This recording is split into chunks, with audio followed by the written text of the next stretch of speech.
Julian Barbiere. I'm the head of marine policy and regional coordination here at IOC and the Ocean Decade Focal Point.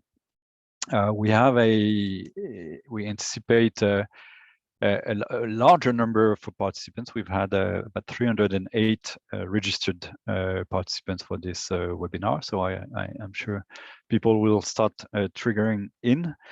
But of course, what I want to highlight before we go into our program and to give the floor to our executive secretary for a few opening remarks, to remind you that the decade, which of course is started on the 1st of January, has for mission to transform ocean science and to deliver solutions for sustainable development. And it's also about connecting people and our ocean. And this is really what we would like to achieve today, is really understand how we can work together at different scales across various ocean basins, across groups of stakeholders, to achieve a vision and the goals of a decade. So in the next couple of hours, we would like to use this webinar to share experience and knowledge on the challenges and best practices in engaging multiple stakeholders to facilitate action at the national level. We will also have the opportunity to provide participants with some guidance on the establishment and the role of these stakeholders entities. For those of you who took part in the IOC Executive Council last February, we had it was quite heartwarming to hear many countries moving towards the establishment of national decade committees. So we want to hear from them and really try to see what are the best recipes for having a effective, integrative, inclusive mechanisms at the national level to engage stakeholders in the work of the decade. I'll give you just a quick rundown of our agenda today. We will, as I said, start with an opening remark from our executive secretary. We will then have a general presentation from my colleague Alison Clausen to describe what are the different elements of the engagement strategy of a decade, so that you can get a kind of a broad vision of how those different parts complement and fit with each other. Our first part is really to focus on the role of national decade committees, and we will hear from Julie Rigaud, who's with the decade team, on a survey that we conducted in the last few weeks to try to understand how countries are progressing with such national decade committees establishments. And then we will hear from some of you. We will do a world tour to hear some of the dimensions that you are facing within your countries and highlight maybe some specific recommendations for others to get inspired in continuing this work and establishing those committees. The second part of our webinar today is to look also at the regional dimension, and in particular the establishment of regional task forces which have emerged in the last few months, and how those could also be used as an important mechanism for countries to engage to support the action of a decade, to identify priorities, capacity development needs, and so on. And then the third part, our last part, is really to look at how those different mechanisms can interact with the decade actions that are getting endorsed, and we will have some announcements next month with our first batch of decade programs to be officially endorsed. And what are the next steps, and we'll give you a bit of an update on the different important events that are coming up in this first 6 months of a decade. So with this, let me also highlight that a couple of technical issues. First of all, this session is being recorded, so, and we will make a link of that recording available in the chat. We want also to invite you to post comments and questions. Having such a large audience would be difficult to do this with audio, so we'll kindly invite you to use the Q&A button to post your questions, and as a moderator, I will try my best to pick up those questions and ask also the team and Vladimir and Alison and the presenters today to address some of the specific questions you may have. So please do contribute. We would like to be able to have a dialogue in this session to be as interactive as possible. With this, I would like now to invite our Executive Secretary, Dr. Vladimir Ryabinin, to give us a few welcoming words. Vladimir. Thank you very much, Julian, and good time of the day for everyone who is now with us. And I think to myself that probably today is one of the most important days in the history of the decade, because I think without this meeting, the decade cannot succeed. We all know that, international organizations, they coordinate business, but, we have to something to coordinate. And, national investments, for example, in the global ocean observing system amount to $1 billion dollars per year. And, we just spend around, say, 300,000 to coordinate that huge amount of work. So the decade, so ahead of us 10 years, hopefully that will take us through science from the ocean that we have that is now in very bad shape to the ocean that we need and we want. And I would like to say that the ocean that we want, we have now better understanding of the ocean that we want. The ocean that is managed on the basis of science is now the vision. And this vision is starting to get realized. But this vision has to be shared, it has to be designed, has to be implemented. And when I think about how this can be implemented, a vision of maritime special planning groups that come together and agree how they can use their spaces emerging, but this is now extending to science. So multiple stakeholders should play a key role in this, and this is a top-down in terms of design of the process and bottom-up process in terms of the substance. So this was actually proposed in the implementation plan of the decade that we have now taken into account by the General Assembly. So we have already some approval of United Nations, and we need to move. We start the decade with basically zero money. But there are big prospects, but and also COVID is also of course affecting everything. So it's a very good time for us to reflect, to think, to start co-design, to co-create science. So the creation of national decade committees is incredibly important, as I already mentioned. And EU will be, I think, probably the most important element of making this as big as it should be. And I participated in design of International Polar Year. I would like to say that without national committees, nothing could have happened. So big things are going to happen because of you. So we recently conducted the meeting of the Executive Council of IOC.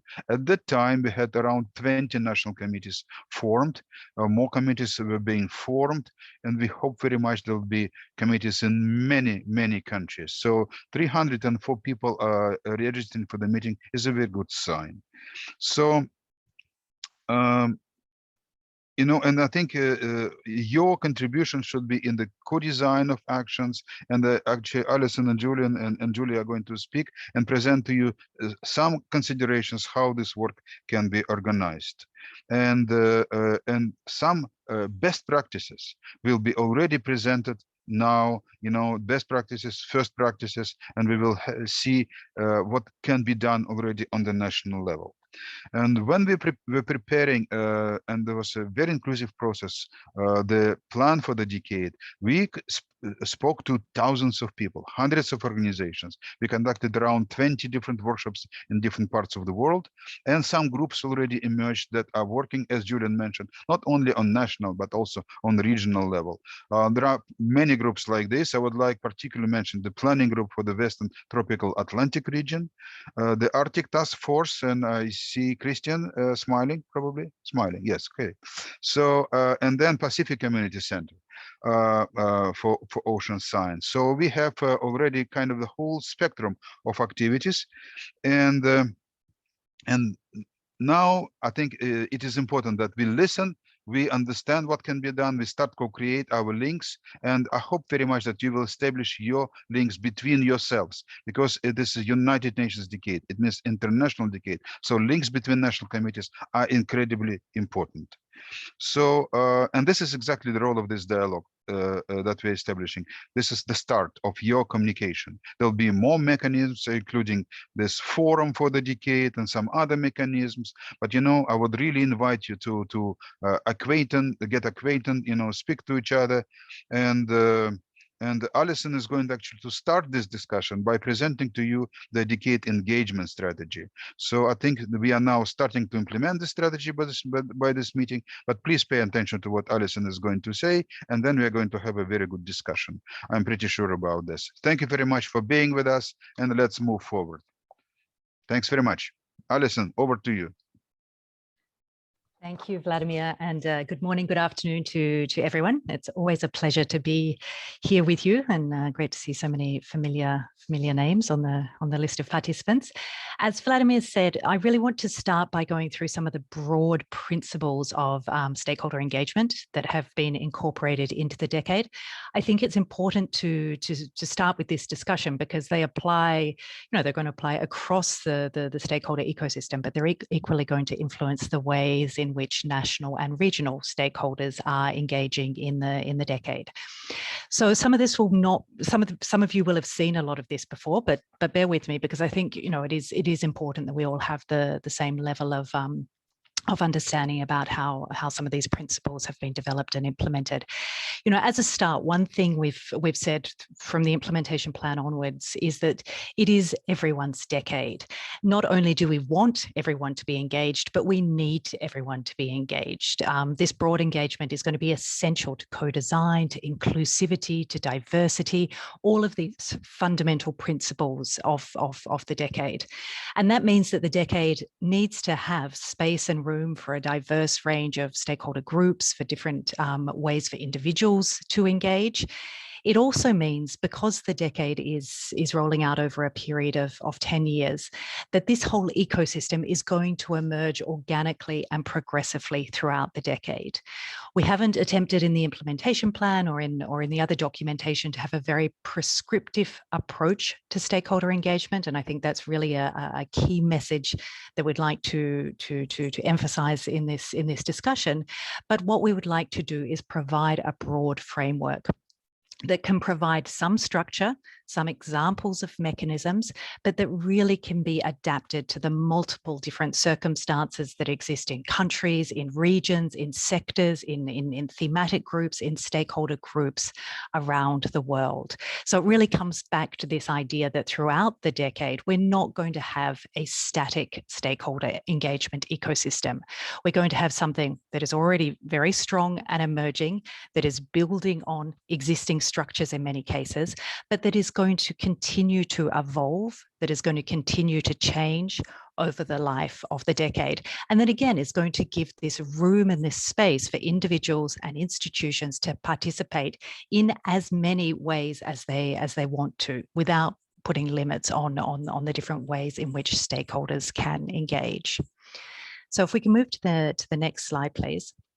This next slide just really gives some key examples of some of the stakeholder engagement networks that we've thought of and that we are already seeing emerge through the decade. All of the stakeholder engagement networks in the decade, particularly the ones we're talking about here, are voluntary. Many of them are self-organized. Some of them do have, I guess, a little bit more structure or guidelines provided to them, depending on the role that they're playing. But some of the ones that I wanted to highlight here today were, well, starting with the national decade committees, given that they're one of the main targets of the meeting, as these voluntary, multi-agency, multi-stakeholder national platforms which support the formal governance and coordination structures of the decade. And Julie, in her presentation afterwards, will really dig into this issue in a lot more detail in terms of some thoughts and guidance on how we see the potential role of these national decade committees. There are also, of course, the regional groups that have been emerging on the base of the regional planning workshops that were held throughout 2019. and 2020. Now, these groups are taking, I guess, a fairly diverse range of forms, from task forces to planning committees, and they have quite a diverse way of working, but they're all looking at identifying regional priorities, regional actions, regional ideas that can then be transformed into decade actions through the various mechanisms. We also have other structures which are more linked, I guess, to the formal governance and coordination structures of the decade, including the decade collaborative centres, the decade implementing partners. I won't go into those in a lot of detail here, but they are really structures that are being hosted by partner organisations to support the coordination work of the decade. And then, of course, we have the Ocean Decade Alliance, which many of you will have heard about it at some point or another, which is a platform of diverse partners really focusing on resource mobilisation. So you can see the diversity of stakeholder engagement networks that are emerging through the decade. And again, this need for that organic ecosystem where there is space for all these different networks to emerge. But if we can move to the next slide, please. But given that diversity, we also need to find a way to help stakeholders find each other and to help stakeholders be able to work together. Because remember, the decade is really about collective action. It's not about a multitude of dispersed actions that aren't talking to each other. It's about collective action coming together around the 10 decade challenges, around the different regional initiatives, and so on. And so we're starting to also see the emergence, as we've been working through the first call for decade actions, which I'll actually come back to later on in the session.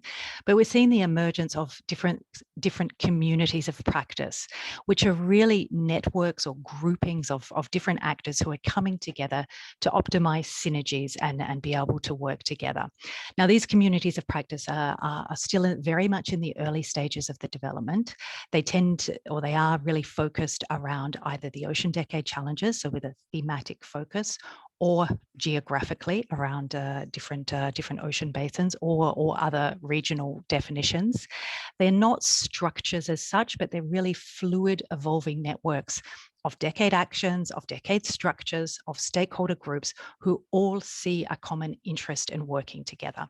Again, they're very much voluntary communities of practice. They will be facilitated through a dedicated online spaces on the Global Stakeholder Forum as that rolls out, and I'll again come back to this later in the session to give you more details on the form and timing of that.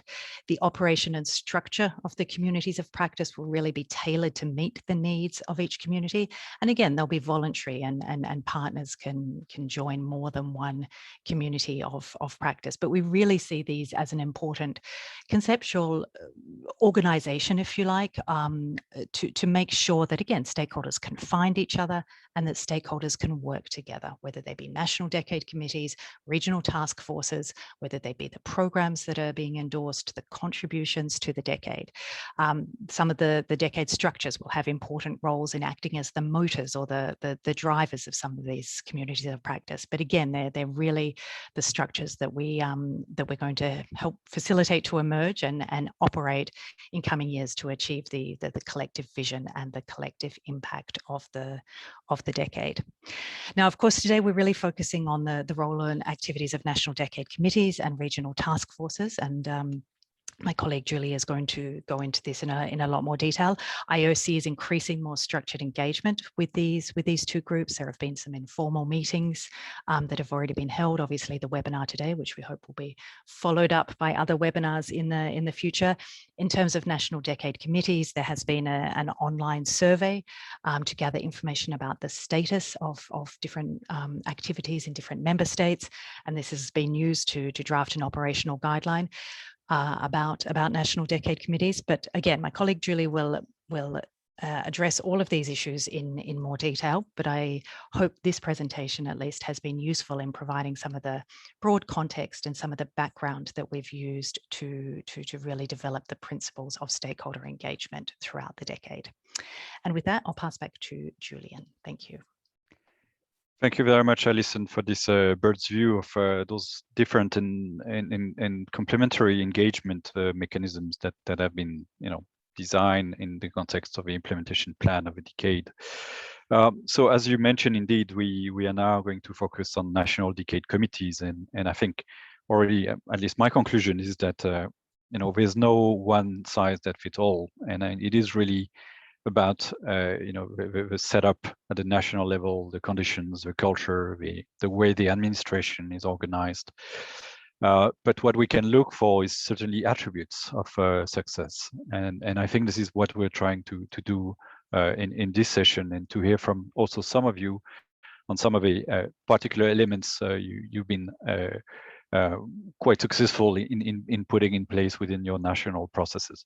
So let's go straight into the presentation from Julie. Will give us a bit of an overview of the results of this survey that was open for a few weeks through IOC national focal points, as well as some of the elements that we are proposing as part of these guidelines. And again, those are just guidelines for the establishment of those national committees. Let me also remind you that throughout the meeting, don't hesitate, and please, you are encouraged to ask questions. So please do use the Q&A button to post your question, and then we'll pick them up after the presentations. Okay, thank you. Then Julie, over to you. Thank you, Julian. Good morning, good afternoon, and good evening, everyone. IOC Secretariat coordinated a more structural engagement with national decade committees since the informal meeting organized last April, which gave the opportunity to establish national decade committees to get to know each other. We developed an online survey to collect information from member states on their progress in establishing national decade committees or their plans to do so in the future. The results of the survey, Julian mentioned it, enable us to inform the development of operational guidelines on the establishment and activities of these committees, and I will come back to this later, and also ensure that the most up-to-date information about existing national decade committees and their activities is available on the Ocean Decade website. And you can see the link on my screen. This web page will be updated by the end of the week with the information provided in the survey. One of the questions of the survey was what kind of information would be useful for you?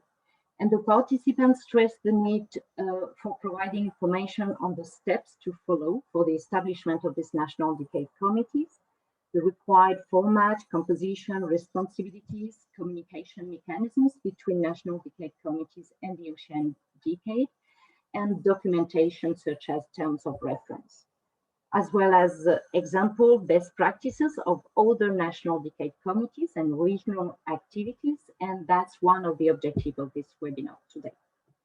They also expressed interest in receiving information about calls for actions, opportunities, and not only in their country. And they stressed the need to provide relevant information to a broad audience, national key players, members of national decade committees, through a newsletter or by organizing webinars. In addition, national decade committees focal point will be interested in participating in regular meetings, platforms on a quarterly basis, and we started organizing such informal meetings. 52 member states representatives participated in the survey. 23 have already established or are in the process of establishing a national decade committee. Most of them have established these committees on the basis of existing committee, and some of them established these committees from the outset of the planning phase and will need to be formally recognized, and I will get back to this later. 29 member states have not established national decade committees, but expressing interest in establishing such committee. You can see on my screen the list of established or proposed national decade committees per ocean basins. The ones highlighted in blue are the ones who already nominated, designated IOC focal point. They are a relatively small group of stakeholders, around 20 members, and most of them adopted or will adopt terms of reference and have created a website. So we would like to thank you for your participation in this online survey, and we are pleased to inform you that the deadline of the survey will be extended until September to allow newly established national decade committees to provide information about their activities via the survey. Building on these results, we developed operational guidelines on the establishment and activities of these committees. And these guidelines build on information contained within the implementation plan and forms part of a series of guidance materials being developed to assist stakeholders involved in the Ocean Decade initiatives. This document provides soft guidance to accommodate to the varying needs of the nations participating in the decade, and they will be presented at the IOC Assembly in June and posted on the Ocean Decade website. Following a brief introduction on the purpose of these guidelines and an overview of the role of national decade committees and Ocean Decade governance and coordination mechanisms, these guidelines are organized around 5 sections and provide some guidance on the establishment process, membership and representation, mandate and possible activities, the use of the Ocean Decade logo, and annual monitoring and reporting. And I will go through these sections and present the key components. So what is the process to establish national decade committees? National decade committees can be established, but do not need to be established on the basis of existing national IOC committees. And the survey highlighted that most of them have been established on the basis of national IOC committees. When possible, relevant national authorities, relevant ministries in the domain of action of the decade, Ministry of Environment, Fisheries and Ocean, Science and Innovation, are encouraged to take the lead in their establishment and operation to facilitate interlinkages between the national, regional, and international level actors and activities of the decade.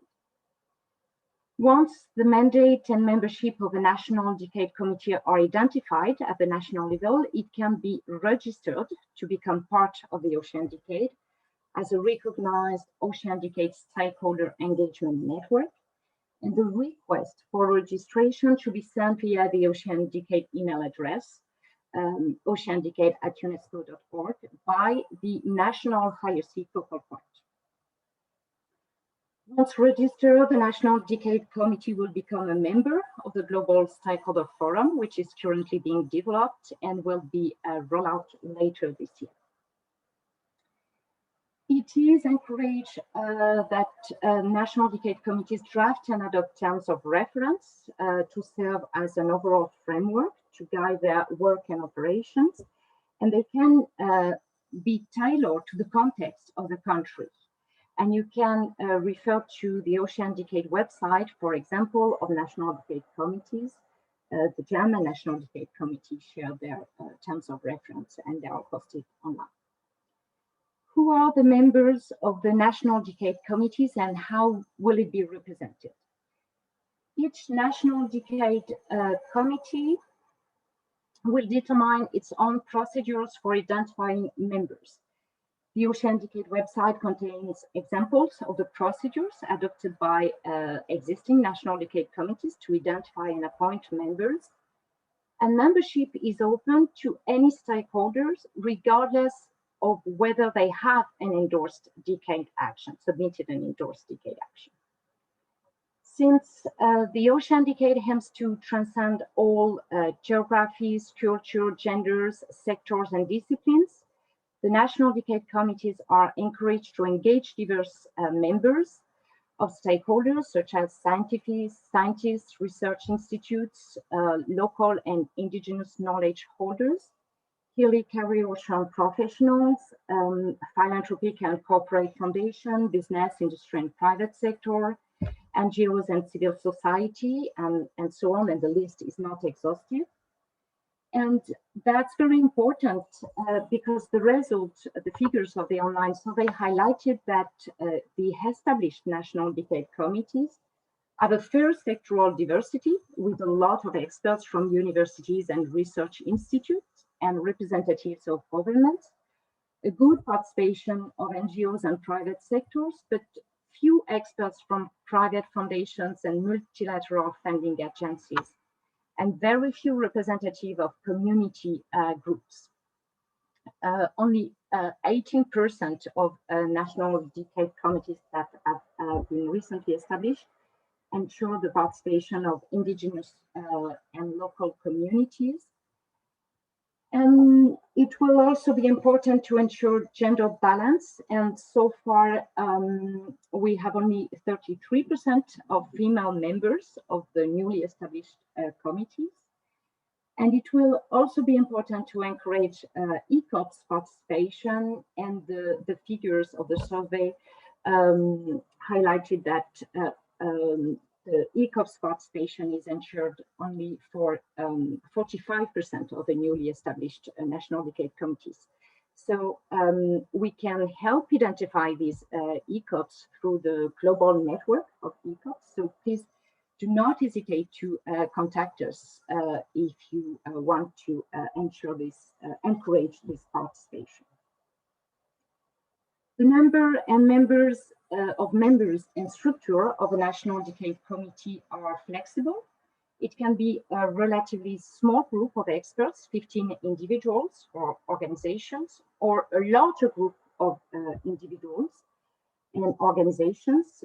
For example, a general assembly of 50 to 100 experts or more, which can be organized and can organize more focused working groups around specific topics, themes such as the decade challenges or national emerging issues. The representation of these committees should be not fixed nor limited to specific individuals, but be open and rotational. And once again, national decades committees are encouraged to promote inclusive, equal, and balanced representation across genders, generation, and ethnic groups, as well as different geographical areas. One or more members can be appointed as informal representatives based on the topic, the expertise needed, and the purpose of the meeting or the activities they will attend. What are the role and possible activities, responsibilities of the national decade committees? The implementation plan set out broad expectations for these committees, but detailed mandates can be tailored according to national context and remain at the discretion of the committee. These guidance, once again, are soft guidance. So this will really be up to the committee to decide these different responsibilities. The expected responsibilities that national decade committees might fulfill can be organized around 4 main areas. They may support and contribute to the coordination at national level stakeholders in the co-design and co-delivery of decade actions. For example, by facilitating the planning and implementation of national priorities through the development of national action plan, or by facilitating co-design of initiatives between members in advance of calls for actions to identify ideas, such as the US National Decade Committee with the Ocean Shot, and maybe Susan Roberts may detail how this works. But National Decade Committee cannot organize call for decade actions, nor do they have a decision-making role during the endorsement process. And we will come back to this later. National decade committees may carry out national level outreach and communication activities in accordance with the Ocean Decade branding guidelines that are available online, by organizing national launch events. Japan, Canada, Colombia organized such events earlier this year, or by organizing informal webinars showcasing successful activities of their members to inspire actions in others. National decade committees must request the use of decade logo for any specific activities they will organize, and we will come back to the use of the decade logo. They may also mobilize resources and contributions to support the design and implementation of decade actions and engage with other national decade committees. They are encouraged to interact, collaborate, and exchange ideas and information with other national decade committees and stakeholder regional groups. And we will facilitate this dialogue. Since the informal meeting last April. We have created a Teams group, and we will also facilitate this dialogue through the global stakeholder online platform, as well as other regional mechanisms. How can national decade committees use the Ocean Decade logo? Once registered as a recognized Ocean Decade stakeholder engagement network, national decade committees may use the Ocean Decade logo in accordance with the brand guidelines, and any decade actions undertaken by a committee must request the use of logo on a case-by-case basis via the appropriate mechanism. That might be through the call for actions for the programs and projects, or by requesting endorsement of decade activities when they want to organize conferences, webinars, and workshops. But they will not need to require the use of decade logo for their operational meetings, the operational meetings of the committee. And finally, committees will be asked to submit annual reports to the Decade Coordination Unit, and the template will be developed in the upcoming months in accordance with the evaluation and the monitoring framework of the decade, and provided to national decade committees to guide the development of these reports. So I hope this information is useful. Thank you very much for your attention, and you can submit a written question in the Q&A box. And we will also provide you with further information. Alison and Julian will answer these questions. And you can also write to us at oceandecade@unesco.org or directly to me. My email address is on screen. Thank you very much.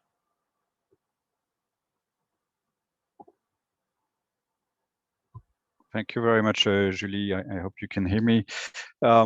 For this presentation, and I hope this will answer some of the questions or that you may have as stakeholders of a decade, particularly national stakeholders. On our side, clearly this is still a work in progress. We will of course continue tracking and supporting the establishment of the national committees. We are in year one of a decade, so we have 190 plus countries, not all coastal, of course, but certainly there's a long way to go for all countries or all coastal countries. And why shouldn't they all be actually coastal countries? Wouldn't it be great to have a landlocked countries with national decade committees and to really highlight the contribution of ocean to all of our lives? But anyway, this is a progress and work in progress. Those guidelines are of course also in the process of being finalized. We've received also some feedback from some of you, and we will have a revised version that will be presented and available at the IOC Assembly next month for all member states to see. I'm just looking at our time, and given the fact that we don't seem to have that many questions, we have a couple of comments which I think we'll take at the end of this segment. I would like maybe to jump into a hearing from some of those national committees that have been mentioned, and hear a little bit on how they are progressing, and then we will take the Q&A session at that time, I think, which will probably be the most relevant. So in this case, I would like to give a floor to a series of speakers that who have kindly agreed to share their experience at the national level. And we will have the US, Germany, Japan, Brazil, as well as New Zealand, who will give us their perspective. So we will start this short interactive session, and I think each of our speakers have a set of slides. So our first speaker is Susan Roberts, who is the director of the Ocean Studies Board at the National Academies of Science, Engineering and Medicine, and also the focal point for the US National Decade Committee. I think Susan is going to focus in particular on how the US approach has been engaging with early career ocean professionals in the work of the decade. So, Susan, over to you. I hope you can, we have your slide on the screen, and I hope you can be heard by all of us. Please go ahead. Oh, thank you very much, Julian. It's a pleasure to have the opportunity to provide you with a quick overview of the work of the U.S. National Committee today. As Julian mentioned, my position is as the director of the Ocean Studies Board, which is part of the U.S. National Academies.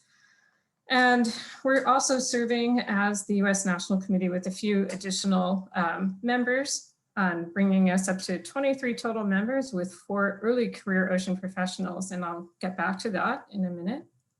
Just wanted to mention that one thing about the U.S. National Committee is that the Academies is not part of the U.S. government, so we're a non-governmental institution, but much of our work is funded and conducted for the government, and this committee is jointly funded by both the Academies and the U.S. government. So I've listed the main functions of the U.S. National Committee here, and for today's discussion of convening and engaging a diversity of stakeholders, each of these items is relevant. The main communications that the committee has established works through the Ocean Decade US website, and I've put the link to the website here. This provides a central virtual gathering space for sharing information about the decade. It covers both US activities, but also the UN Ocean Decade activities and events are listed.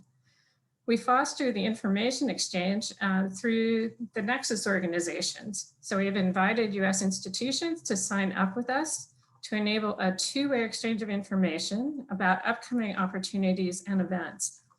The website also provides a suite of resources related to the decade. Encourage everyone to take a look and browse through these resources. And then to foster decade projects, the committee put out the call for ocean shots. And we're going to talk a little bit more about that on the next slide.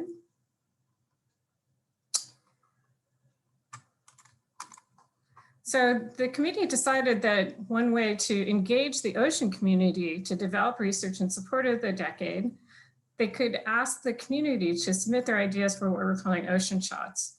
These are defined as ambitious concepts. It's an idea more encompassing than it would be in a typical proposal, and meant to engage a broader community in both the development and the execution of the work.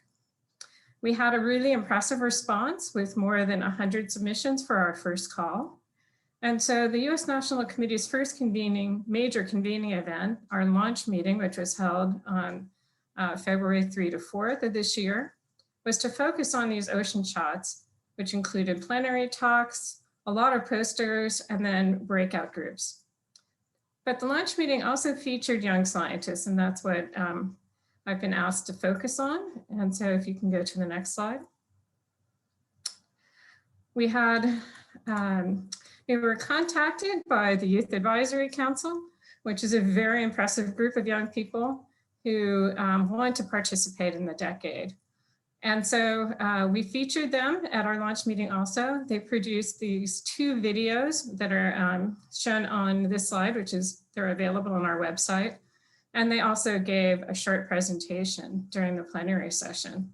So it's been really encouraging to see this next, new generation coming up with so much enthusiasm and talent as well. And then to engage early career scientists, we put out a call for applications to serve as liaisons to the committee. And we received over 80 really excellent candidates who'd applied to serve for this first 2-year terms on the committee. We selected 4, they're all women, and a really talented group. They're introduced at the launch meeting, and now they've been invited to participate in all of our committee discussions and events. In addition, the committee's next initiative on ocean shots is going to be a dialogue that we're calling the Inclusive Ocean. And this is to focus on the way science is conceived, developed, and presented, recognizing that this will influence both the content and the application of scientific information. So really wanting to make the science contribute to sustainable development. Our goal for this dialogue is to develop overarching principles of inclusivity that will guide the further development of ocean shots. And with that, I'll turn it back to Julian and take any questions at the end.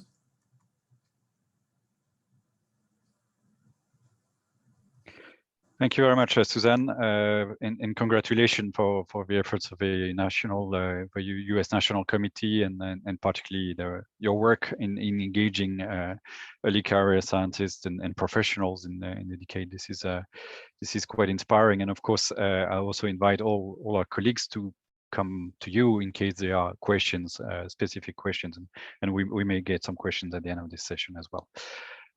Moving across the Atlantic Ocean, it's my pleasure to invite Professor Martin Visbeck from representing here the German National Decade Committee. Martin is well known to the community. He's the head of the research unit on physical oceanography at GeoMar at Kiel University, but he's also been instrumental in the design of the decade, first being a member of the executive planning group and now of the interim decade advisory board. So I think the focus of Martin's intervention is really to try to also link some of the work of the National Committee with some of the regional or supranational efforts that are going on in Europe. So let's hear from Martin and see what good ideas we can get from him. Martin, over to you. Yes, thank you very much, Julian. And I also want to mention Heke Vesper here, who's on the committee with us. And can I get the first slide, maybe, Julie? Wonderful. So it was really rewarding to see a bit the introduction for the national committees. And in Germany, we've set up a new committee. But we did it under the auspice of the IOC German committee that we have. And in Germany, our IOC committee is organized by the Foreign Ministry, but it does cut across all the other ministries as well and includes the academics, which I'm part of, but also NGOs, where Heke is part of, WWF Germany, and others. So we thought that was a great frame to get us established. We had an open call for membership, and 11 members were selected. And in our terms of reference, we sort of laid out some rules that we want to have a balanced group that covers the academic sciences, the private sector, representation from government and policies, but also NGOs and early career scientists. And you can see here on the pictures that we also cover quite a spectrum of age, and our gender balance is not very balanced. We have 2/3 females, but I think that's all right. It does help the ocean, I'm sure. And we have a very small secretariat that supports us. So in that sense, what our ambition is to mobilize the idea of the Ocean Decade in Germany. But Julian, as you mentioned, we're also quite happy that the European Commission is also promoting what they call a mission ocean. So it's a mission-driven research for sustainable development for the Green Deal in Europe. And we're promoting the ocean across these activities, certainly under the label of the decade, but we're also quite happy to promote ocean literacy, engagement of students, and really a broad range of activities. And as you can maybe not see because I don't give you the CVs, but our committee is also set up by maybe only 1/3 of academic ocean scientists and 2/3 of other stakeholders, which I think is quite rewarding. And if you can go to the next slide, then you can see a little bit of the kinds of things that we do. So as I said before, we want to really advertise the decade across the German community. We really want to use that thinking of the decade to think about how we can improve the human-ocean relationship to make it more sustainable. And that's exactly what the decade is all about. But we're also thinking that what it takes to make that difference, that transformational change toward a more sustainable interaction with the ocean, is just an awareness awareness raising of how important the ocean is to all of us. And I think landlocked states were mentioned. You know, we also have people in Germany who live very far away from the coast, and we also want to connect them to the ocean in many ways. So we have a lot of efforts in that area. We're also looking for resources in some sense, and that is for all of us a constant challenge. But we really also want to mobilize these type of resources that really connect the knowledge that we have towards action. Maybe two more words for me, and then I'm going to give a few minutes to Heke maybe. So we are planning a kickoff event that will happen just a day after the high-level launch of the decade that Germany, together with the IOC Secretariat and the Decade Office, is organizing. That high-level launch event is on the 1st of June, and our national event will be on the next day, on the 2nd of June. So we have, you know, half a day of high-level presentations, and then we also have community building virtual spaces that we're working on. So we're quite excited about that, but maybe Heke, you can add a few things that I might have missed. Sure, thank you, Martin. I can add just the names of the working groups we established until now, and the specialty of those working groups is that it is not only the members of the Decade Committee are parts of those working groups, but it's open on invitation to other actors. So what we have is a working group on education, on events, on science, on media, on society, global programs, and on corporate representatives, so that we have the same mixture as we have in the Decade Committee, but open to others to develop how we best can address what Martin already introduced to you. And I would say, having the time in mind, I stop here. Thank you. Great, thank you very much to both of you for this important information, and again also congratulations to work of a German committee. We are now going to Southeast Asia, to Japan, and it's my pleasure to invite Professor Yutaka Michida, who's representing here the Japanese National Decade Committee, and who's also professor at the Atmosphere and Ocean Research Institute at the University of Tokyo. He also chairs the Japanese National Committee for IOC.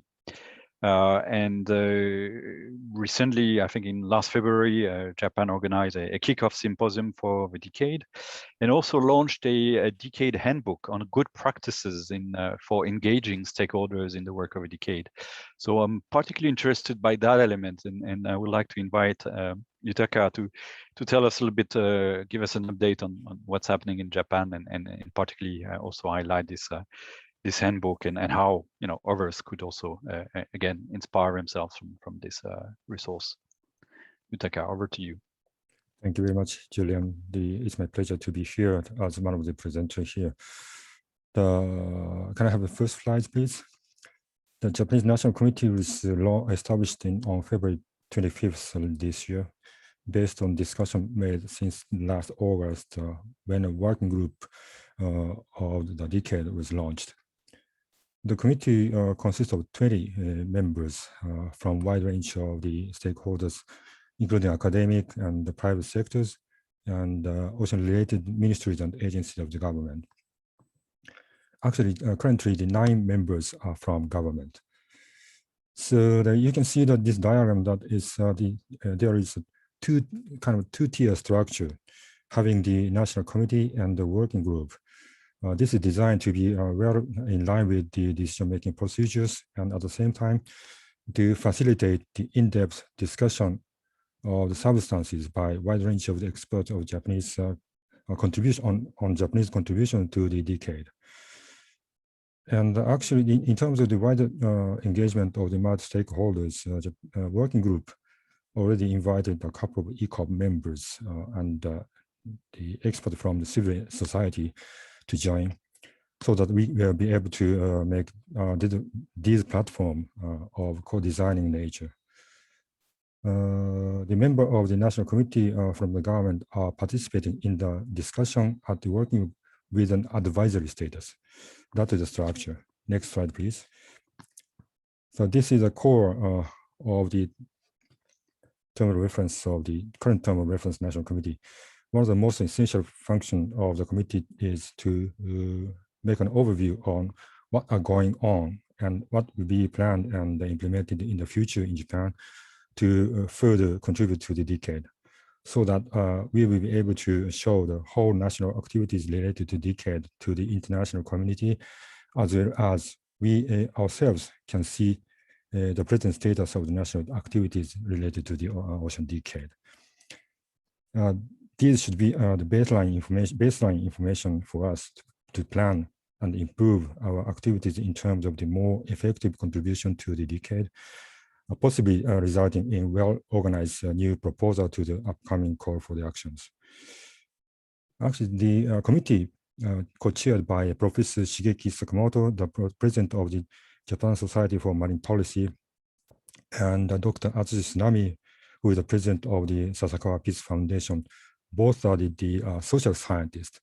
That is the important thing for us to include the social scientific aspect as a very important part.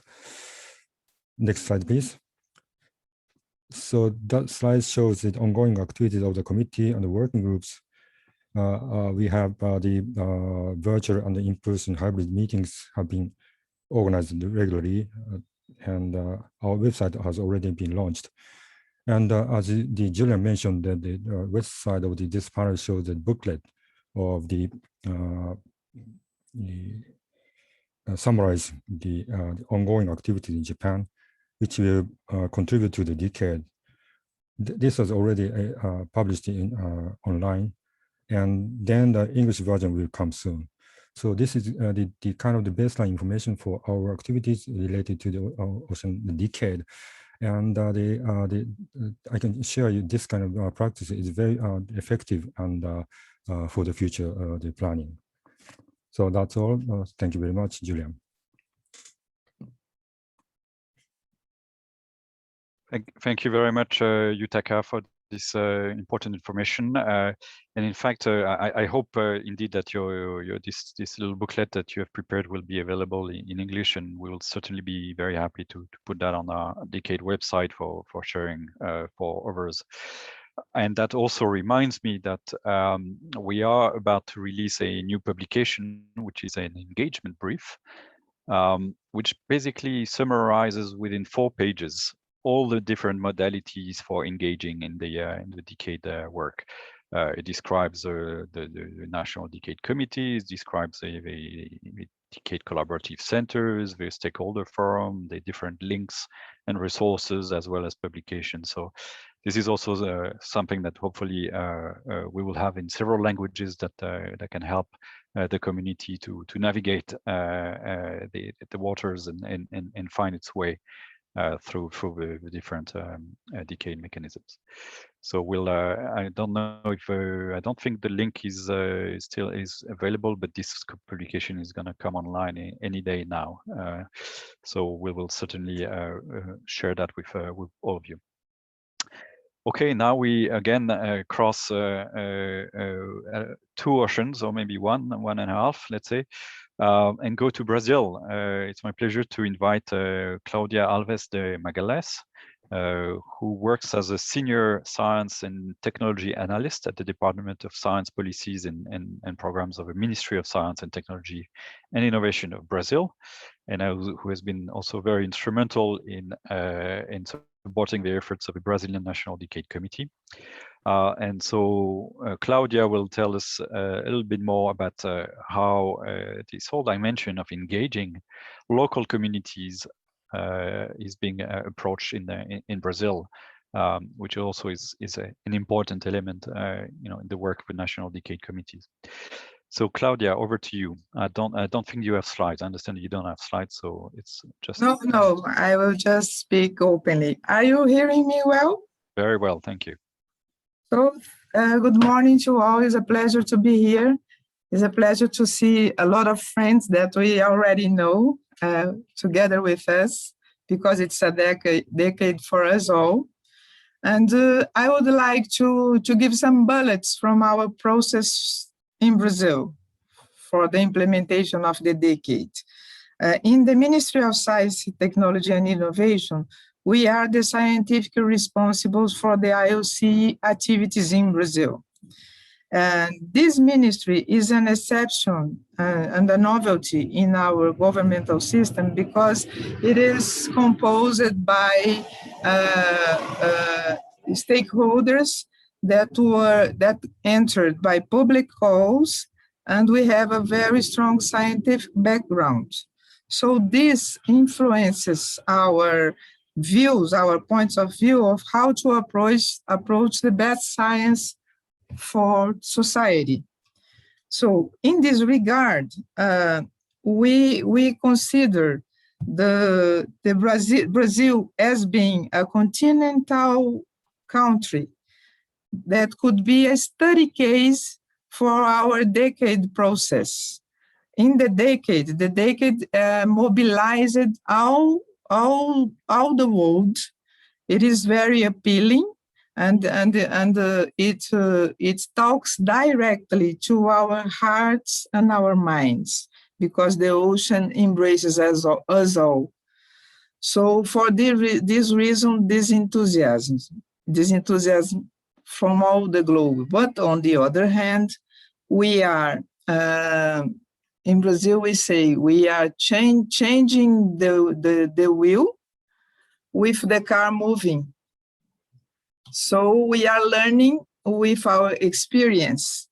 So in Brazil, we started our movement in the decade in November 2019 with the South Atlantic Regional Workshop. We had a manifestation of interest from more than 400 Brazilians. And we had the opportunity in that time that we didn't have the COVID and the meetings were all presential. We had to choose just 70 Brazilian participants. And we included our brothers from Africa, our brothers from Europe that are from our All Atlantic Ocean Research Alliance, and our brothers from Argentina, Uruguay, and also from the Caribbean. So for this reason, we had a limitation. For this reason, we had a limitation of participations. And after the results that we gathered in this fantastic event, with all the support of IOC, with the presence of Professor Karin Hilme, of Professor Gilbert Sico, and from Germany, from Werner Eckel, for example, and from Sigi Gruber, that you know quite well, we decided to spread the news all over Brazil. So we did webinars, sub-national webinars in the coastal zone, and we created our national committee. Our national committee has 16 members from all sectors, from all ages, from all colors, from all sectors, and with gender balance. And we are learning. And each one of these sectors has 2 representatives, and each kind of representative contributes with what they have better, what is their best quality. The scientific representatives, for example, one is the Professor Turra from Cátedra UNESCO, very much linked to the decade as well, and Professor Ronaldo Cristofoletti, who is from the communication community of IOC. From international organizations, we have UNESCO Brazil. From the early career ocean professionals, we have 2 very talented professionals that were, since the South Atlantic Workshop, engaged with us, and so on. It's not needed to be so much detailed. But in the end, what I would like to say is that Julie, in the South Atlantic Workshop, as Brazil is a big country, launched me the challenge if Brazil would like to lead this movement in the South Atlantic. We thought a lot about this, and we don't think that this is the approach that we would rather have. I had the honor now to be in IO-Caribe as a vice chair. So Brazil needs to talk to our fellows from IO-Caribe in this side of the Atlantic. Also, Brazil needs to talk in the egalitarian basis with our friends from Argentina and Uruguay in Oceatlan. And Brazil also needs to talk to our fellows that gave us the honor to come to the workshop in Rio de Janeiro from Africa, Dr. Karim Hilmi, Dr. Abdoulaye Diagana, and our fellows from South Africa, Dr. Jonas Select, Dr. Gilbert Sico from the EPG. We need also to include our fellows from Cape Verde. And we need to include also our sponsors and supporters from Europe in the head of the All Atlantic Ocean Research Alliance, that will have a meeting, an interministerial meeting in Azores in the beginning of this next month. And we need to work with these huge initiatives. It's not feasible, it's not wise to have an initiative with the size of the All Atlantic 2021, and parallel with that, this huge effort, this huge global effort that the Ocean Decade is doing to deliver to all mankind, all humankind, the ocean we need for the future we want, including all else. Oh, thank you very much. I'm sorry for extending my time. Thank you very much, Claudia, for those very good comments, for your efforts in Brazil. Changing the wheel of a car whilst it's moving, it seems so familiar to us. So I can only empathize, and also I'll take on board your comments about how do we organize a regional approach from there? How do we do this in a coordinated way so that we can really make sure that those efforts are adding and complementing each other to achieve our goals? And this will also be part of our next segment. Okay, we have one more national intervention, and this is from New Zealand. But I just want to remind you that, again, if you do have particular questions to our speakers, please type them up in the Q&A box, and we'll pick them up and also ask our speakers to address. So particularly if you want to find out a specific element in those presentations, please go ahead. So our next speaker is actually a recorded video message from New Zealand, who has set up an ocean science reference group to advise the National Commission for UNESCO on its contribution to the decade. It's a diverse group of people with marine scientists, including also Pacific navigation experts, drawing from multiple knowledge systems, including traditional and indigenous knowledges. So we have a message here from Mr. Dan Hikuroa, who is the New Zealand Culture Commissioner, to present this multidisciplinary approach and how they have actually engaged indigenous knowledge from Maori ancestors in the core of their work. So if we can please just show this 2 or 3 minutes video, and then we go in the Q&A. Thank you.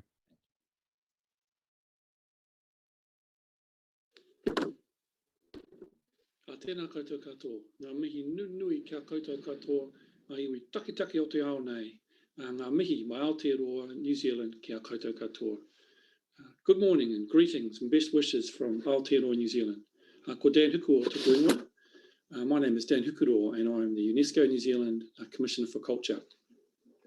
I'm very excited and privileged today to have the opportunity to present about what we're doing for the Oceans Decade and how we're weaving together mātauranga Māori with science and placing that right at the centre of the practice and approach we take to the decade.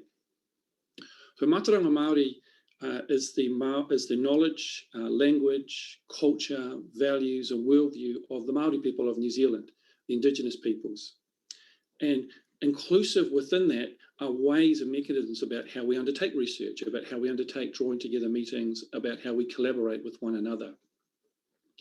And so the very exciting thing we find ourselves in is that we can bring together distinctive Māori approaches to collaboration, to meetings, to drawing together and weaving together of ideas and ways of knowing into our work on the International Decade of the Oceans. In fact, that approach of weaving those two knowledge systems is quite commonplace in New Zealand now in the science sector and becoming more broad in the research sector overall.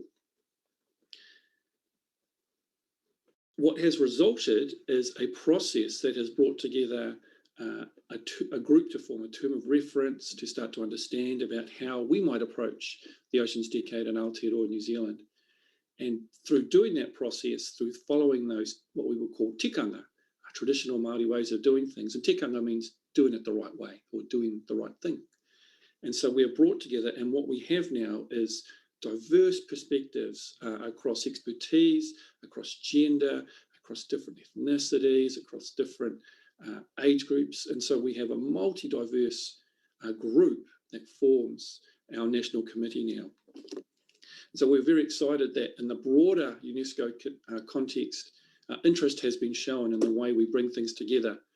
And we would simply respond by saying, because Māori are the Indigenous peoples of New Zealand, and we look to draw from them, the approach we took was the only one we could take, because it's the only way we know how to do things the right way. So kia ora mai tātou, ngā mihi nui kia koutou katoa anō, tēnā koutou katoa. So once again, thank you very much for this opportunity. And we look forward to seeing how the Ocean Decade rolls out in the years to come. Kia ora. Here we go, a voice of New Zealand here on the engagement of traditional and indigenous knowledge in the work of a decade, which of course I think might be relevant for many other countries as well. Okay, so that takes us to the sequence of national interventions. I just want to have a quick look on the Q&A to see whether we have any remaining questions to be addressed. I know some of my colleagues have been frantically answering some of those. I see two appearing there on my screen. One of them relates to the early career ocean professionals, and as you may have heard, there's a early career ocean professional network which is being formalized. So the question is how can others that are not part of that network join? That's number one, and I think that one I'll probably ask Alison to answer. Then we have I think a question which just disappeared. Sorry, but I'll still ask it because I think it's a good one from Jazz Chambers from Australia, who's asking about whether some of the NDCs that are in place have had the banking or the banking insurance investment sectors as a member of those committees, and in particular, if so, what is the driver of their interest in involvement? So I'll ask on a more general term to all our speakers if they can share any experience on that point. So let me first turn to Alison on the ECOPS one, and then more general for inputs from others on the finance and investment. Thanks, Julian. So on the ECOPS issue, look, it's obviously a really important issue, and we're really keen to hear these great examples of ECOPS already being engaged in the National Decade committees. There is an informal working group of ECOPS which has been very active since around May 2019. Has been very engaged in the preparation of the implementation plan for the decade, and which is now becoming more of a structured group and has actually submitted a program to the first call for decade action. It's one of the programs that's currently being considered by the Interim Decade Advisory Board. And so we hope to have a decision on its endorsement in the next few weeks. I know that group is definitely looking for new members and new partners to engage with them. So I will put in the chat the contact address for the ECOP group, and I suggest you can reach out to them directly. As the Global Stakeholder Forum gets up and running, there will also be a dedicated space for ECOPs on the Global Stakeholder Forum. So it'll become easier, I guess, to get in touch with them. But the best way to do that at the moment is through the contact address for the ECOP network, which I will put into the chat. Great, thank you very much. And then if there are any inputs to that question on the involvement of the finance sector, of course, as you all know, as part of our efforts in the decade, we want to boost investments in ocean science. So we need the people who finance to be at the table and to be convinced by our action. I see one hand, and that's Vladimir, who wants to come in on that point particularly. Vladimir?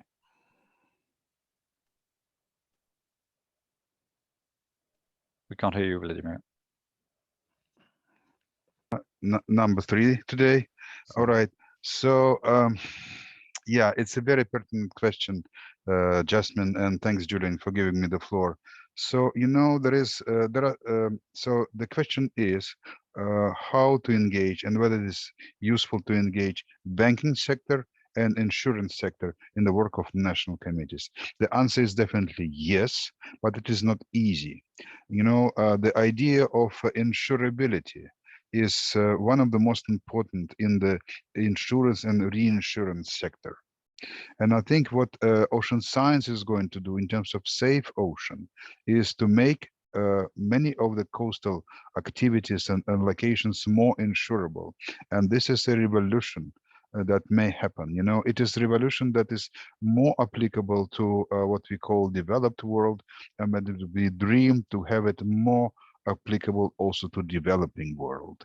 So it will be very useful to do it. And also, if we refer to the deliberations to high-level panel for sustainable ocean economy, they really believe that in order to move to those fantastic ideas about generating a sustainable ocean economy, addressing climate, there are 5 issues that need to be addressed. This is data, this is ocean planning, this is stopping pollution from land, and 2 things, de-risking investments, new investment and national accounting. So I think with some effort, which is not a negligible effort, we'll be able to get in touch, for example, through the UN Global Compact, who deals with thousands of organizations with adequate partners that are interested in the ocean and bring you together. So it is possible. It hasn't been done, but I think it's a very useful thing to do. Thank you. Thank you, Vladimir. I see I have 2 more interventions from Martin and from Larry Maria. Martin, over to you. Yes, thank you, Julian.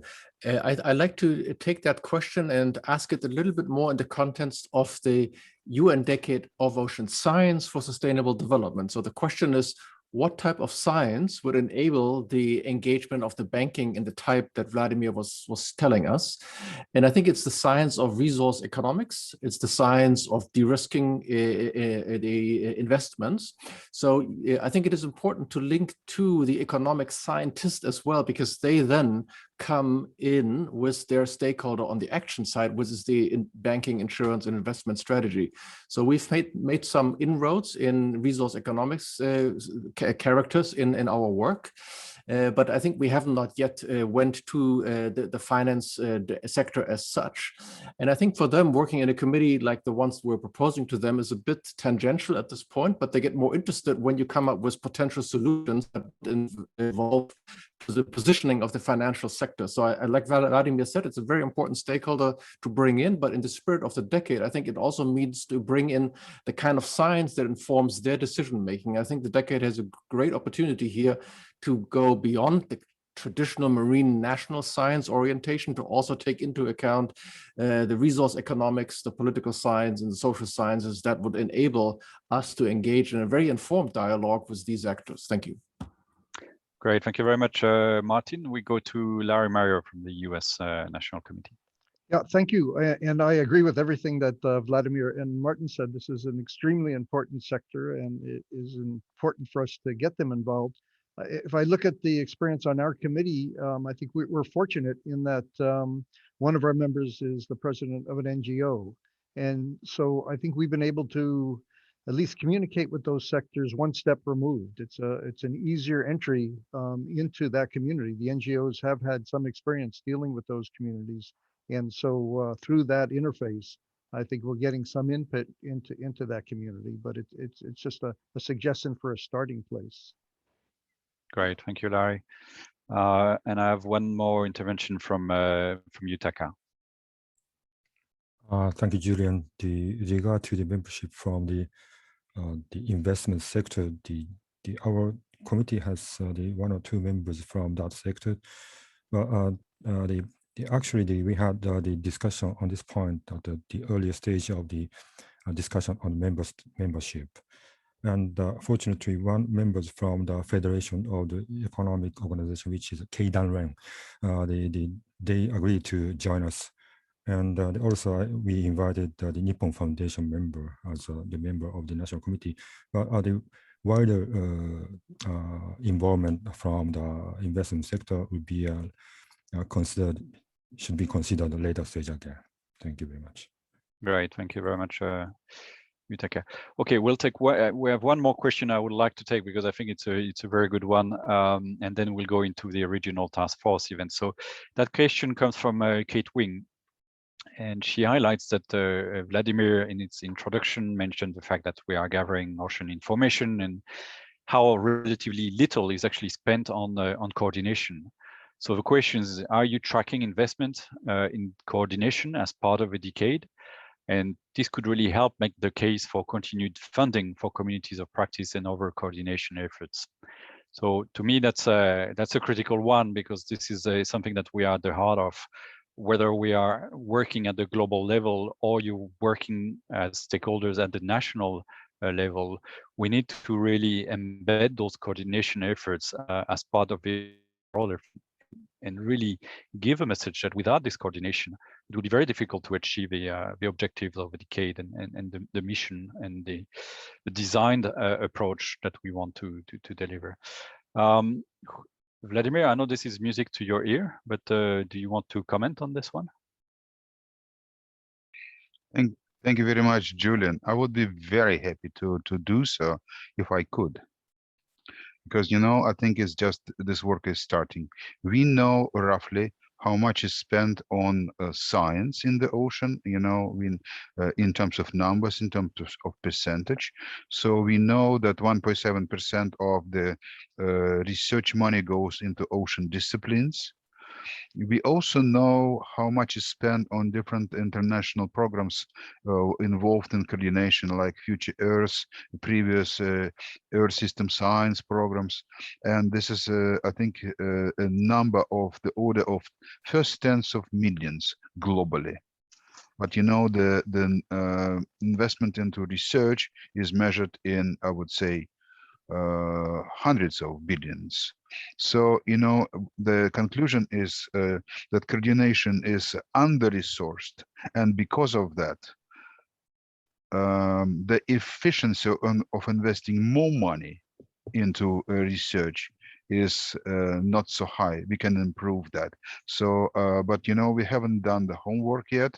I think we're approaching this. For example, I have to come up very soon with a document which is presenting to the IUC member states a vision of the optimal IUC, how IUC should evolve, how in terms of people, in terms of resources, and we haven't done the work. And we hope very much that this will be also an additional motivation for us to do so. Sorry, it was not a precise response, definitely, but this is where we are. Great, thank you. Thank you. I completely agree. And okay, let's go to Martin, and then we'll move to our next set of speakers. Martin, you want to add on that yeah, just point? one short element, Julian. I think it is a very important point, and I think thanks for bringing it up here. And I think all of our national committees are facing this issue. I'm sure a few of them who sort of had ample funding to do all the things they want to do. So that's clear. But I think there's one element, Vladimir, that adds to what you said is, if you look at the implementation plan and ambition of the decade, you always find that what we're sometimes lacking is we don't have a shortage of good ideas in communities in certain areas, but it's the working together across the communities in the spirit of co-creation of new knowledge, co-creation of action, co-designing of activities. And those kinds of things don't come for free. You know, quite often we have people say, oh, you can sort of do this just like for free, but you can't. So this, and I think this is exactly, Vladimir, what you're highlighting, right? That in order to co-create these solutions, these futures of our system, that requires coordination resources to start up these dialogues. And I think the decade could really make a difference by showing, by investing in that process, there's a better and a faster and a more transformative outcome. But I think, Julian, together we sort of have to make that case. And I think it's a very important one to make, so we don't get stuck with the siloed funding that we have sometimes a lot of, but it doesn't lead to the collective impact that we're looking for. And it's that type of money that brings the communities together that we're more short of. And I hope the decade can make that case and showcase by the work of the national committees, by other communities, that that is a good investment. Thank you. Right, thank you, Martin. Couldn't agree more. And of course, this is also something that we may also take on into the monitoring and evaluation framework that we develop for the decade to actually try to measure and track this and show the inadequacy that we may have in terms of you know, what investors are putting in coordination versus the more you know, science and research outputs itself. Okay, we are now moving with a little bit of delay to our next segment. Which is focusing on the engagement and empowerment of regional stakeholders to facilitate the co-design of initiatives. And it's basically through this session to hear a little bit about the efforts that some of the regional groups have been undertaking. And you will recall that as part of the preparatory phase of the decade, we've had several regional workshops, and many of those continued the discussion after the workshops themselves, which is very encouraging. Some even formalized themselves into a specific groups with terms of reference. And we are going to hear today from two of those. And this is the Western Tropical Atlantic Group, which is coordinated by the IOC-IO-Caribe office, which is responsible for this region. And we will also hear from the Arctic region, where where we do not have an IOC body there to support this, but we certainly have a leadership and a number of countries who have agreed to put in place a mechanism for identifying priorities, for defining you know, co-design actions. So, and of course they are not the only ones. I mean, but we wanted to have also you know, this perspective, but we know that in the Mediterranean, in the Southern Oceans, in the Western Pacific region, similar processes are going on. But again, this is really to give you a bit of a flavor of the work that is being done, and also how the national and the countries can really contribute to this. So my first speaker to talk about the Western Tropical Atlantic Planning Group is Alejandro Acosta, who is also the leader of a working group, one of the sub-working group, which is focusing on sustainably harvested and productive ocean. Okay, over to you, Alejandro. Tell us a little bit more about the work of a working group. Yeah, hi, good morning, everybody. Thank you for the opportunity to allow me to represent the Western Tropical Atlantic. And we just can move into the slides. I have few. This is to give you an idea of the working of the Western Tropical Atlantic. We are, you know, you can see all the top, everybody knows, we are IO-Caribe, and we have a chairman, thank you, Arnolfo Sanchez from Panama, and Cesar Toro, and Cesar Toro is the IOC coordinator for the Western Tropical Atlantic Regional Planning Group.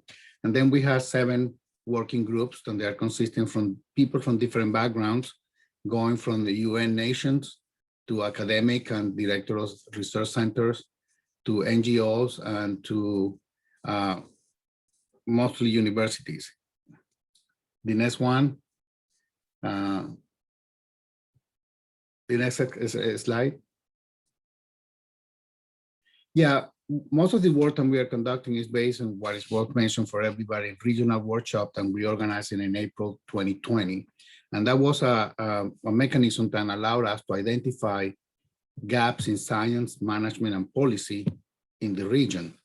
From there, the participants identify ways to cooperate, to conduct research, and going for the informal and interdisciplinary to transdisciplinary actions that we need to take in order to make the decade a success.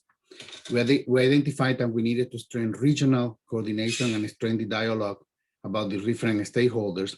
And most importantly, one concern that everybody addressed, all the participants, was the need to make this, to make the decade something different to other programs and other initiatives that we have had in the past.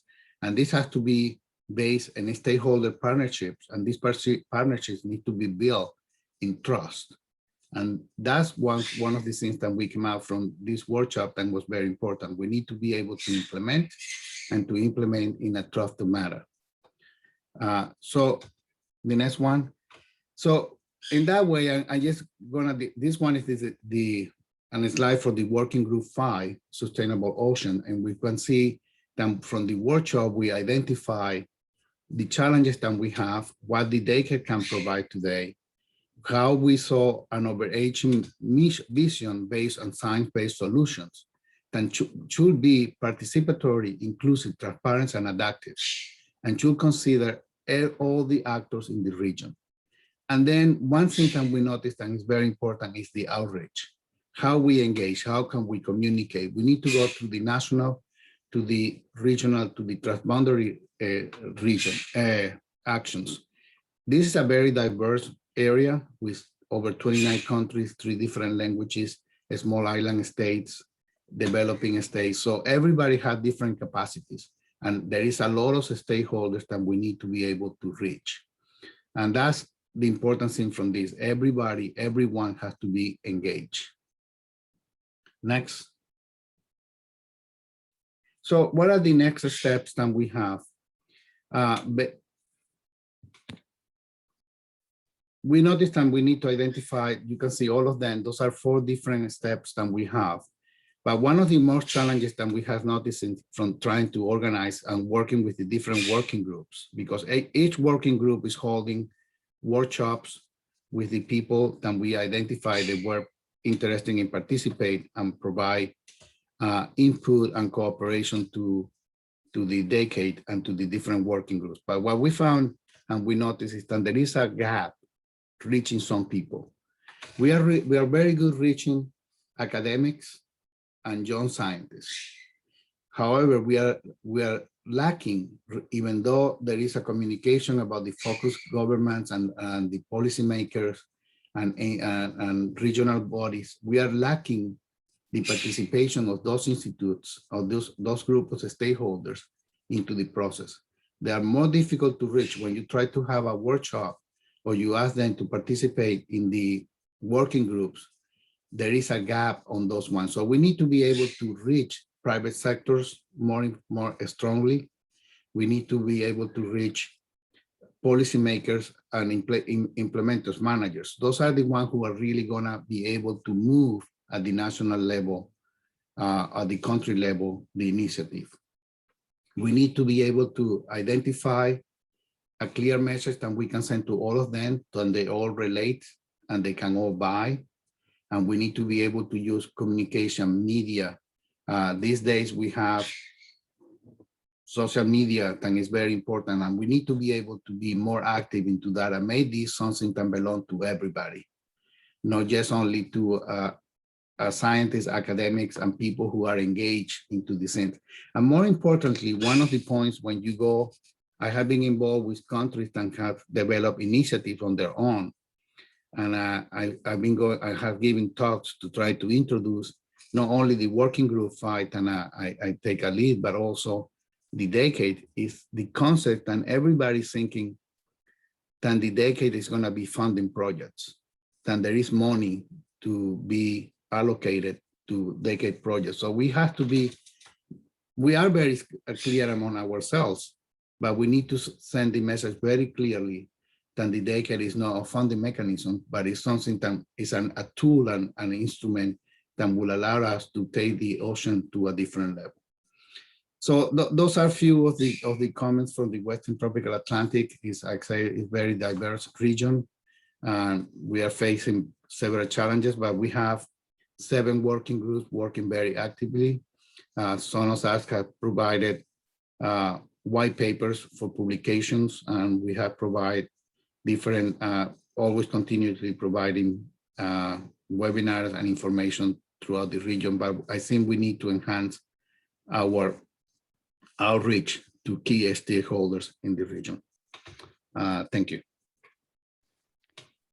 Thank you very much, Alejandro, for those very good points. And of course, indeed, yes, challenges that we are all facing, that you are facing in your region, particularly to reach out to certain group of stakeholders and private sectors is always a difficult one. And hopefully the efforts we're doing at the global level can also help this.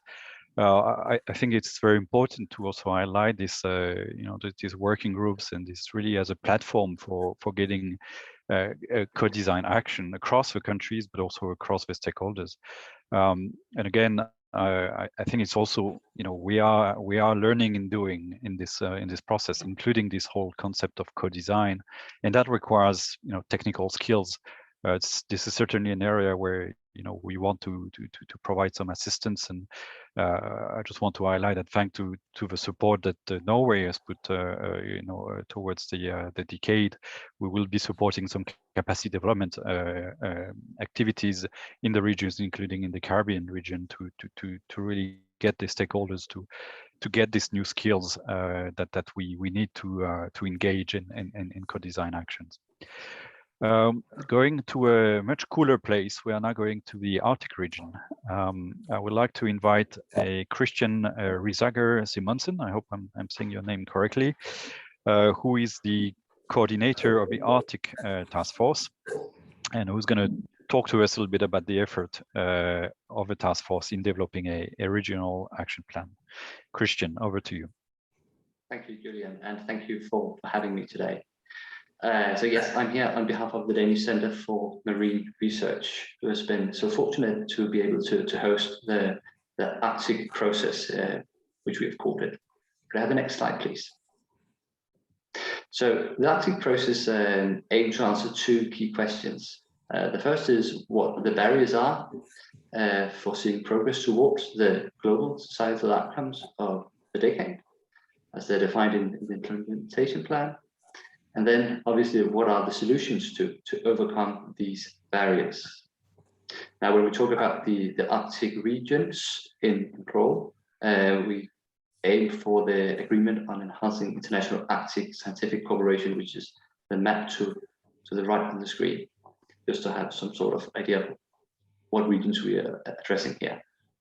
Could we have the next slide, please? Okay, so a bit of background. The Arctic process was initiated in January 2020 with a workshop hosted by the Research Council of Norway, which was a dedicated policy business science dialogue in Tromsø. This was supposed to be followed up by an in-person workshop in Copenhagen, Denmark in the spring of 2020, but due to COVID, this was cancelled, and the supporting task force decided to opt for a fully virtual process, which enabled us to spend quite a bit more time going into detail with each of the different societal outcomes, the barriers, and possible solutions. So as you can see on the timeline, we are now getting very near to the task force having to submit the action plan to IOC UNESCO after also having had an online virtual consultation here in March 2021. Can we have the next slide, please? Yes, so this is just another way of showing the same thing. So essentially, we have done the same thing as you did, Acosta, translating the global goals of the decade into a regional context, using the different societal outcomes as our starting point. Could I have the next slide, please? So based on this work, in particular the 7 working groups, which ended up involving several hundred people, I guess we got over 200 people in the end contributing to each of the working groups. We ended up synthesizing these 5 different particular barriers, which was found to be highly cross-cutting across all of the working groups. And then 3 different levels, you could say, themes of solutions. So I'm not going to read everything up to you, but essentially we found it relevant, particularly in the Arctic, to discuss solutions in terms of both classic research challenges, where there is, you could say, classic knowledge gaps. But then you also have, you could call it organizational challenges, which relate to infrastructure, funding, data management, and coordination in this area, which is maybe particularly difficult to work in, which I'm sure that the Southern Ocean group will note even at a larger extent. Then in the end, we also have uptake challenges. So essentially, how do we enhance or accelerate the societal uptake and benefits of ocean science across different sectors, in the regions. Could I have the next slide, please? So the way we ended up addressing this, because this has to come down into a piece of paper, or at least a digital PDF at some point. And the way we approached it was to essentially arrive at a format where we have a plan which has a very high-level introduction, which should be approachable by everyone, because the stakeholder landscape is so incredibly diverse for this decade. As was said by Vladimir in the beginning, that this is a decade for everyone. So this also means that we need to communicate in a very approachable language. Then when you go down a level, you obviously have some key actors within different areas of the decade. And this is what we've tried to address in the action plan, where we say that some of the different challenges, you could say research challenges, that is more in the direction of scientific community, environmental agencies, RI funding. But when we move over to the enhancement of societal uptake, this is where we also move closer to the business point of view and need to make it relevant for them. So in the Arctic, this goes for example, safe navigation and shipping, where obviously there's quite a few changes going on in the regions which need to be considered. Next slide, please. So what have we learned?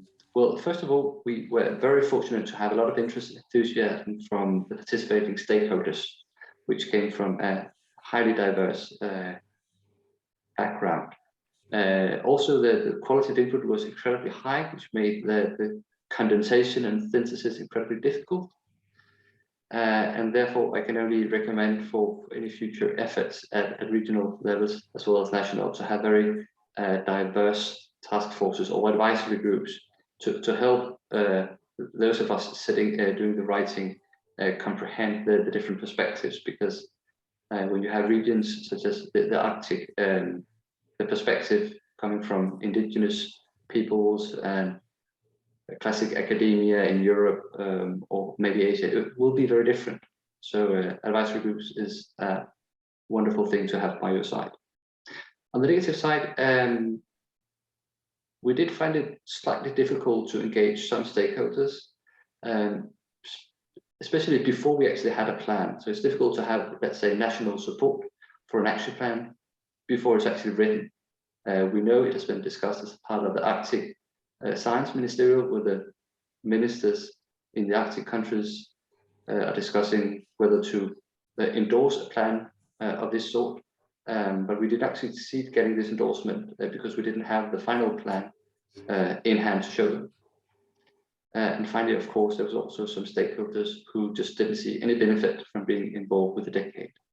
So this is an area which those who will come after us and take over the regional plan will have to continue working on to make sure that everybody understands why the Ocean Decade is a wonderful thing. I guess this was the last few words. The last slide should have, yes, the website where you'll be able to read the final plan, which should be online on June 1st at the launch of the decade. Thank you. Thank you very much, Christian, for explaining the process of developing this plan. And indeed, this is the first, I guess, regional decade plan that we have being produced in the context of this decade. So and great timing also to release it on the 1st of June, which is coincides with a launching event in Berlin, amongst a few other events on that day. Excellent. I don't really see any questions appearing. Is there any additional questions we would like to ask our speakers? If not, maybe one maybe Christian, regarding the follow-up of a plan. I mean, is there a discussion within the region on somehow having continuing this working group to follow and track the actions, but also adapt the plan in the future and so on, because that's also important to find somehow institutions that are willing to play that role at the regional level. Is this? Yes, there is happening? Okay. We are in discussion with several regional institutions and international organizations to take responsibility for following up and also reviewing and updating it. Okay. Because now we were very fortunate to have more than 300 stakeholders involved here, but there will always be someone who didn't feel that their specific priorities got the emphasis it was supposed to have, and this is where it's very important for us to ensure that everybody understands this will be a plan in continuous development for the decade. So if anyone feels left out now, then there should be many more chances in the coming years to contribute to the updated versions of it. Excellent. Thank you very much, Christian. This is great news to hear. Okay, I see one question that's in the chat. I think we have a question from Martin. Can we clarify what happened with the significant number of regional consultations in the lead up to the decade?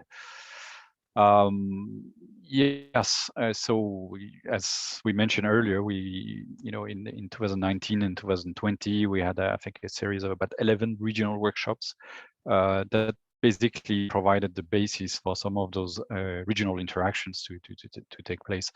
We still have and they all have at various degree of activity, I would say. Somehow we know, for example, we've talked about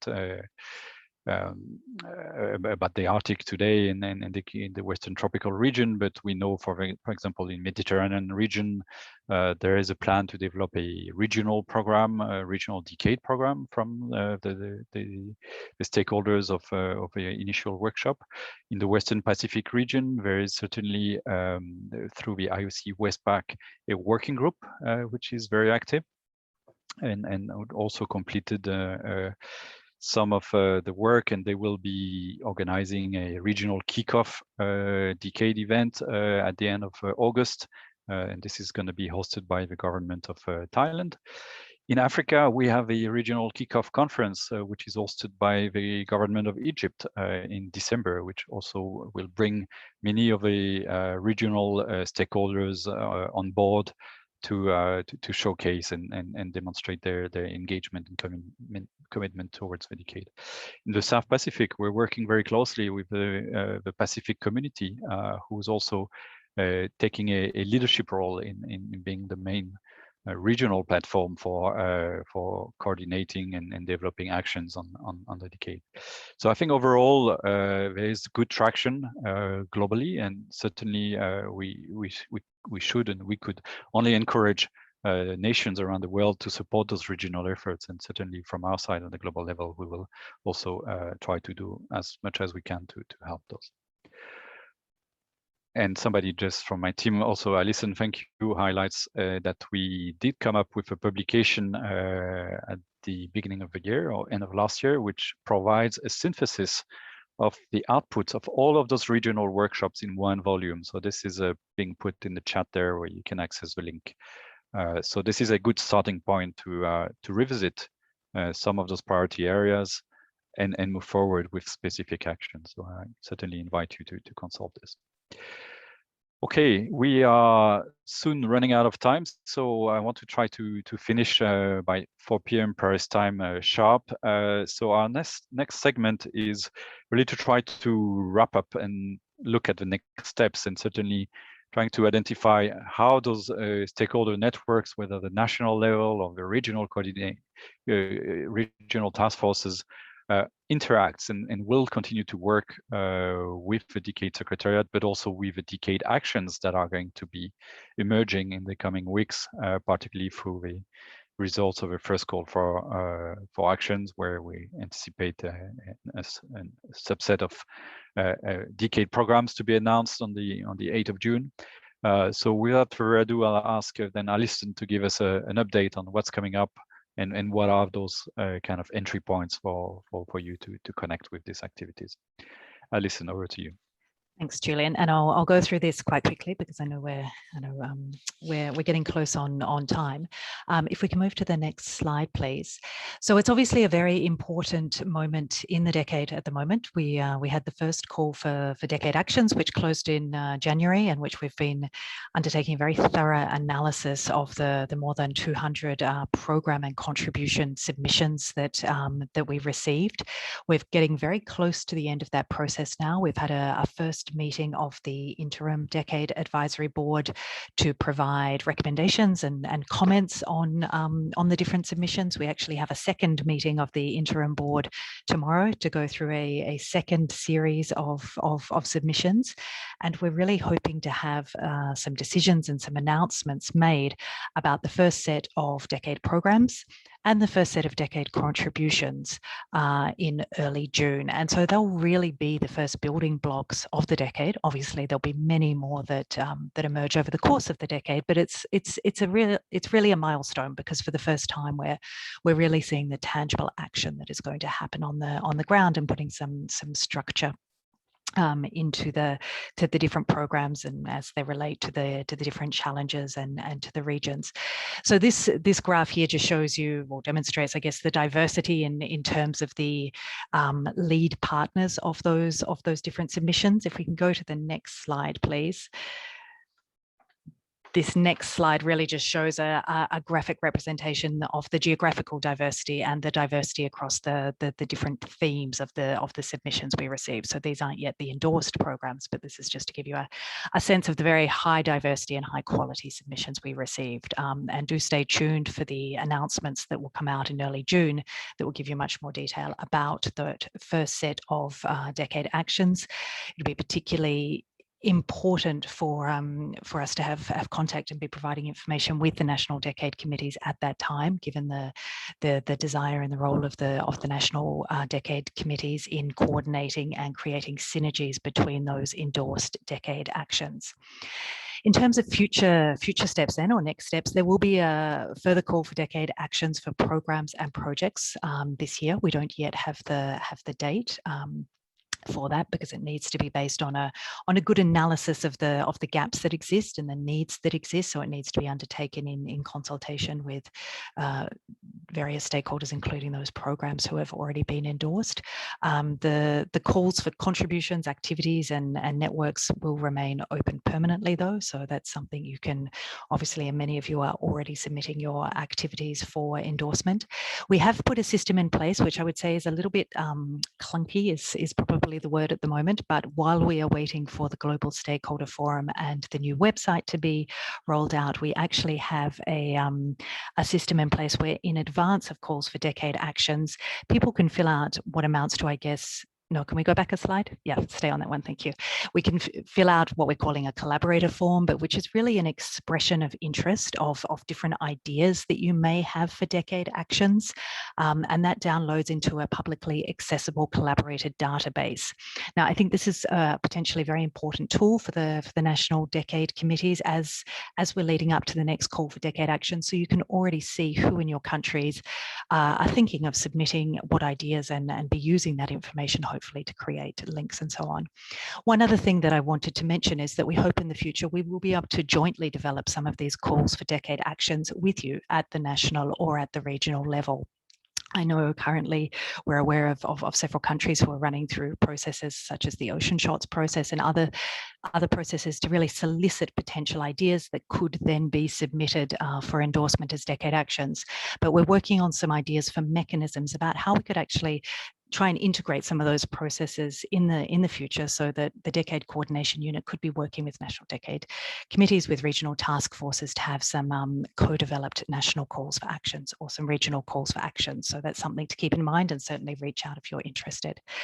Just if we can move quickly onto the next slide, I do want to talk very quickly about the Global Stakeholder Forum, because we've mentioned it in a number of our discussion points today. This is the entire Decade website is being redeveloped, and a big part of that will be a community platform, an online interactive platform, which will really form the heart of what will become the Global Stakeholder Forum. This forum will be hopefully live in September, October this year. It will really be structured around these different communities of practice. It will also give space for different thematic or sectoral groups, so a space for national decade committees to really come together and share information and exchange, a space for early career ocean professionals to come together, a space for regional groups to come together, for example. And it's really meant to be a tool for the community to use to have one place where they can, again, find each other and work together, share information, look for opportunities for collaboration. So a lot of the mechanisms that we're currently working with will eventually get transferred into this Global Stakeholder Forum. So again, there was that great analogy from Claudia about changing the wheel on the car as it's driving. We often say we're building the plane as we're flying it. And I think the Global Stakeholder Forum is a really good example of that, we're trying to put in place some of the mechanisms in different forms that will eventually become automized through the Global Stakeholder Forum. If we can go just quickly to the next slide. I did want to, there are a couple of points about the Global Stakeholder Forum and National Decade Committees that I think are worth highlighting. Obviously, a key role of the committees is to coordinate linkages and create these synergies and get excitement and generate new ideas and really bring communities working on endorsed decade actions or thinking of future decade actions together.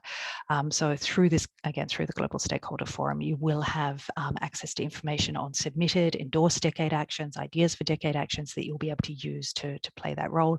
Again, in the interim, we'll be doing that in a more old-fashioned way with email and spreadsheets and so on, but that will become automized.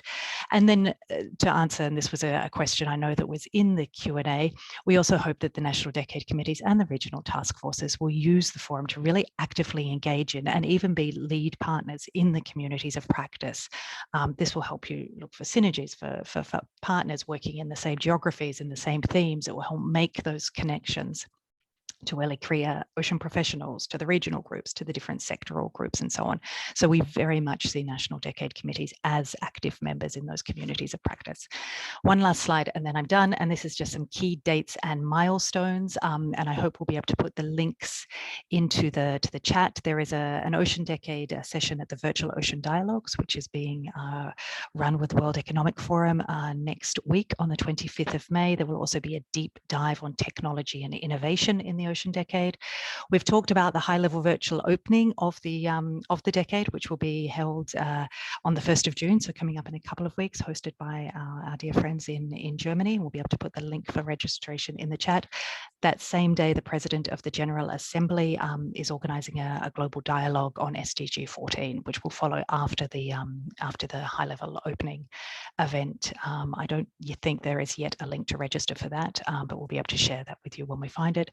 There will also be World Oceans Day, obviously, on the 8th of June, where the decade will be very, very present, and a series of Ocean Decade laboratories, the first of which will be on the 7th and 8th of July, looking at an inspiring and engaging ocean.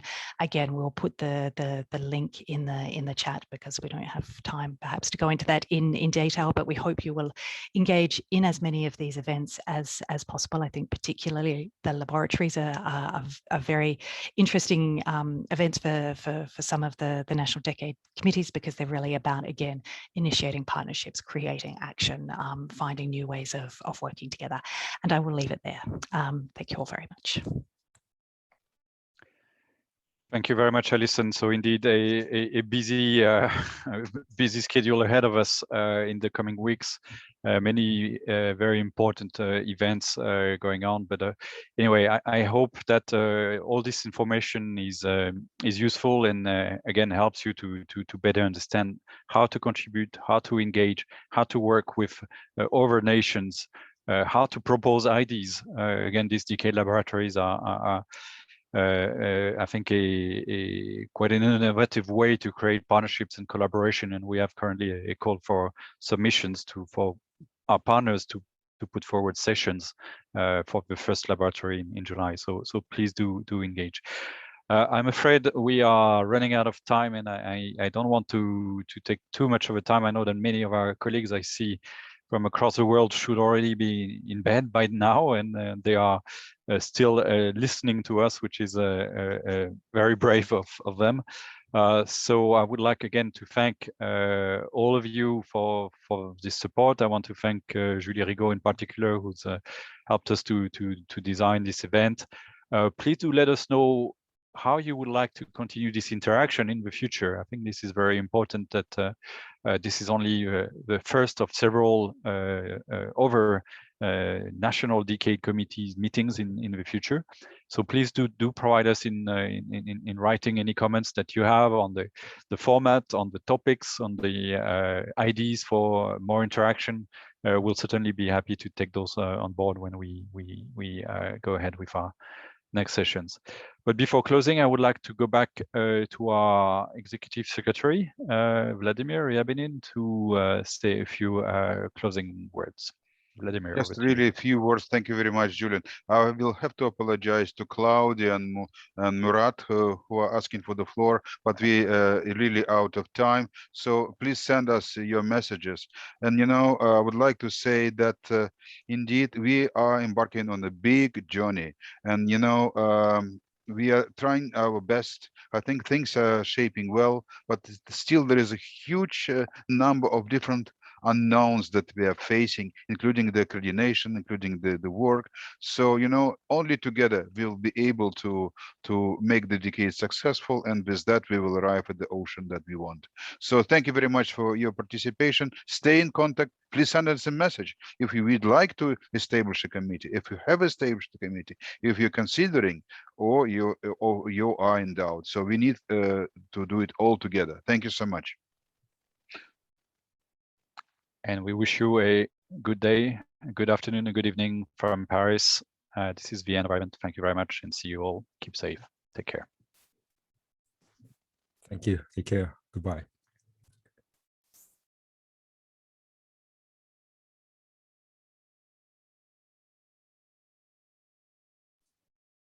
Yeah.